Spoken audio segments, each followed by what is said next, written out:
এটা যদি স্বপ্নে দেখেন, স্বপ্নে সাপ বা হিংস্র জীবজন্তু দেখলে কোন কোন ক্ষেত্রে সেটা শত্রুতা বোঝায় যে আপনার কোনো শত্রুত্র আছে। আবার অনেক সময় বরং বেশিরভাগ ক্ষেত্রে হিংস্র কোনো জন্তু আপনাকে দৌড়াচ্ছে, সাপে দৌড়াচ্ছে, বাঘে দৌড়াচ্ছে, এরকম দৃশ্যগুলো যখন দেখেন সেটি দুইটার কোনো একটা হওয়ার সম্ভাবনা খুব বেশি থাকে। এক, শয়তান মানুষকে নাজেহাল করার জন্য, পেরেশান করার জন্য দেখায় অযথা স্বপ্ন, এগুলো ব্যাখ্যাহীন স্বপ্ন, শুধু পেরেশান করার জন্য করে।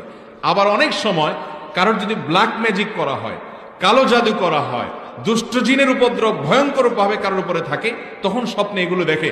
বিশেষ করে অভিজ্ঞ রাকি যারা ঝাড়ফুঁক করেন, তাদের অনেকের অভিজ্ঞতা এবং তাদের অনেকের অ্যানালাইসিসের আলোকে আমি এটি জানিছি যে অনেক সময় আমি পরীক্ষিত দেখেছি অনেকে যে ব্ল্যাক ম্যাজিকের রোগী, সে এই স্বপ্নগুলো বেশি দেখে। তো এই জন্য এগুলো থেকে বাঁচার জন্য সকাল সন্ধ্যার দোয়া খুব বেশি ইহতেমামের সাথে করতে হবে। আমাদের একটা ছোট্ট বই আছে, রাসূলুল্লাহ সাল্লাল্লাহু আলাইহি সাল্লামের সকাল সন্ধ্যার দোয়াও জিকির, আলহামদুলিল্লাহ লক্ষ লক্ষ কপি মানুষকে বিতরণ করা হয়েছে। আর অনেক ওলামায়ে কেরাম বিভিন্ন সংকলন করেছেন।